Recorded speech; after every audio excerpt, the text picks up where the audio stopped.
Donc, on va terminer le chapitre 6 avec la factorisation. Bon, si vous préférez, dans le cas, pour cette année, nous, ce qu'on va voir, c'est une seule méthode de factorisation, mais vous allez voir l'année prochaine, vous allez en voir d'autres. Donc, qu'est-ce que c'est que de la factorisation? Donc, qu'est-ce que c'est que de factoriser une expression? Vous l'avez déjà fait, en fait, en secondaire 1. Quand on vous demandait, par exemple, de trouver le PPCM ou le PGCD, on vous demandait de faire un arbre des facteurs. Bon, je sais qu'il y a plus qu'une méthode. Là. Des fois, on n'utilise pas nécessairement l'arbre des facteurs pour le faire. Ça dépend des enseignants que vous avez eus, donc la méthode qu'ils ont privilégiée. Mais bon, en principe, vous devriez pour la plupart avoir vu les arbres de facteurs. Donc, si par exemple, je vous demande quels sont les facteurs de 24, mais vous allez être capable de me dire, mais 24, c'est 6 fois 4. Bon, évidemment, vous allez me dire, l'arbre, on doit le continuer. Oui, mais je ne vous ai pas demandé la factorisation première ici. Je vous ai demandé quels sont des facteurs de 24. Donc, 6 et 4, ce sont des facteurs de 24 parce que 6 multiplié par 4 donne 24. Donc, autrement dit, lorsqu'on veut factoriser une expression algébrique, c'est qu'on veut transformer cette expression algébrique-là en une multiplication d'autres expressions algébriques. Donc, vous allez comprendre ce que je veux dire avec certains exemples. Donc ici, si vous regardez la colonne de gauche, vous avez une forme développée. Et dans la colonne la colonne du milieu, vous avez la forme factorisée. On va y aller à l'envers. On va y aller quand vous avez vu ce que c'était que la distributivité. C'est ce que je vais faire ici. Donc si je fais 5 fois A et 5 fois 7, ça me donne bel et bien 5A plus 35. Mais ici, on l'a écrit comme étant un produit de facteurs. J'ai le premier facteur qui est 5 et j'ai le deuxième facteur qui est A plus 7. D'où ce qu'on a écrit dans la colonne de droite ici. Donc, vous comprenez, la deuxième expression, j'ai B fois B moins 11. Pourquoi? Parce que si je fais B fois B, ça va me donner B au carré. Et si je fais B fois moins 11, ça va me donner moins 11B. Je vous rappelle qu'on doit garder le signe devant chacun de nos nombres ou de nos variables, bien important.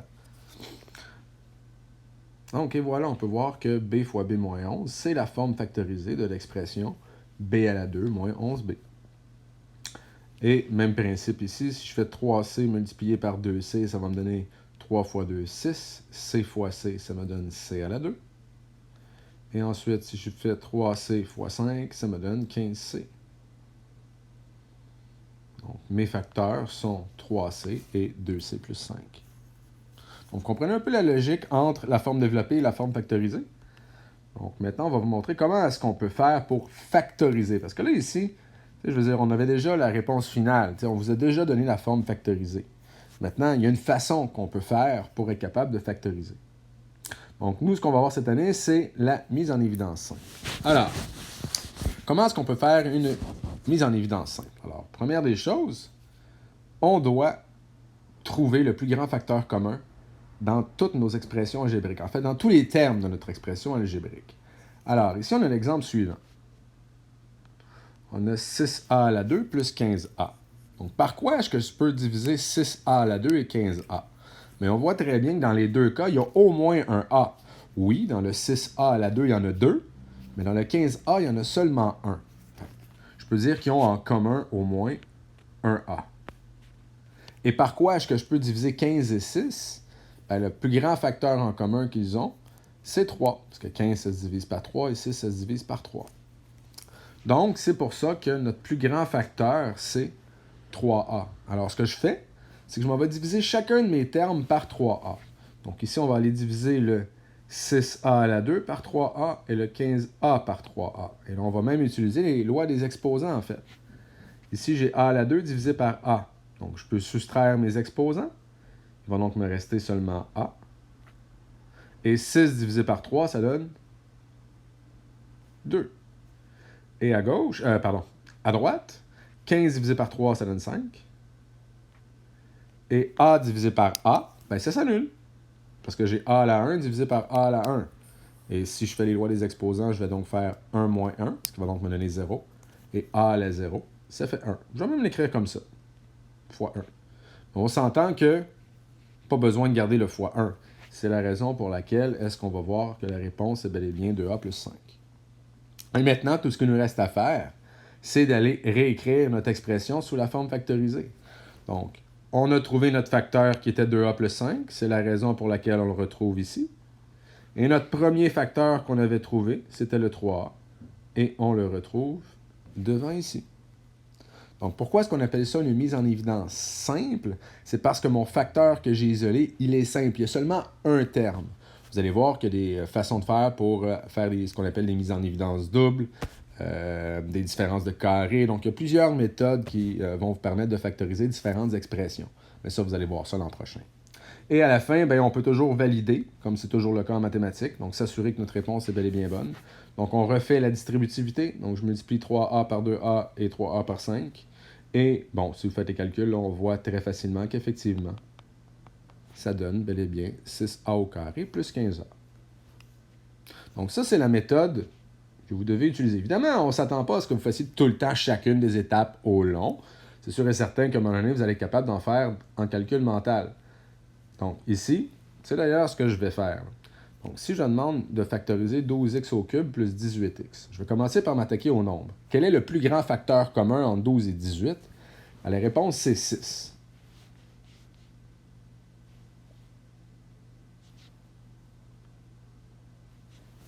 Et quel est le plus grand facteur en commun entre x à la 3 et x? Ici, j'ai 1x avec le 18 et j'en ai 3 avec le 12. Donc, le plus grand nombre qu'ils ont en commun, c'est un seul. Donc, je vais écrire 6x. Et là, je vais aller déterminer par quoi je vais le multiplier. Je vais donc diviser 12x au cube par 6x. Et je vais également diviser le 18x par 6x. Ce qui va me donner, 12 divisé par 6, ça donne 2. X à la 3 divisé par x. Donc, je vous rappelle que c'est comme si j'avais un x exposant 1. Donc 3 moins 1, ça fait 2. J'ai donc x à la 2. Et 18 divisé par 6, ça donne 3. Et x divisé par x, ça donne 1.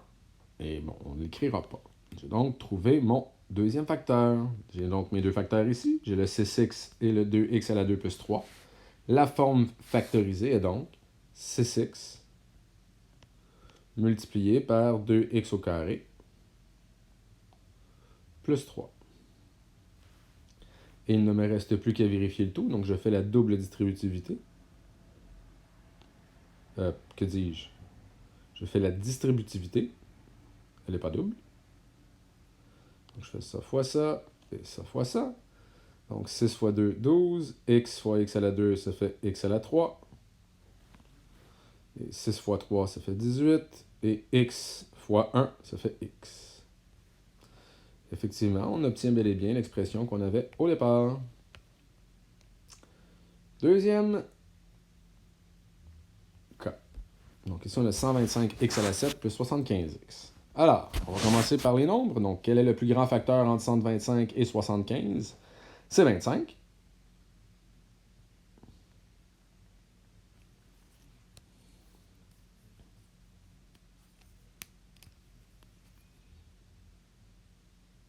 Ensuite, le plus grand facteur en commun, si on regarde les variables x, j'en ai 3 à droite et j'en ai 7 à gauche. Donc, le plus grand nombre qu'ils ont en commun, c'est 3.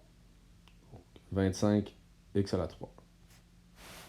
Ensuite, je vais diviser chacune des expressions. Je vais donc avoir 125 x à la 7 divisé par 25 x à la 3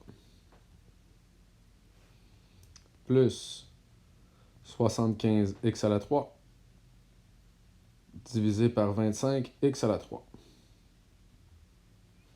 Ce qui va donc me donner 125 divisé par 25, ça me donne 25.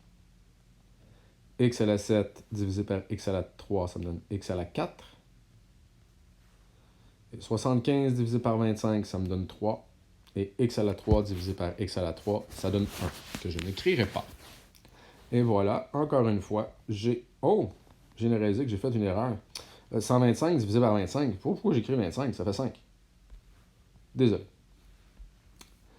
Alors, ma réponse finale va donc être le produit de ces deux facteurs-là ici. Ça va donc me donner 5 x à la 4, plus 3, que je mets entre parenthèses, et je m'en viens écrire le 25x à la 3 devant. On peut vérifier.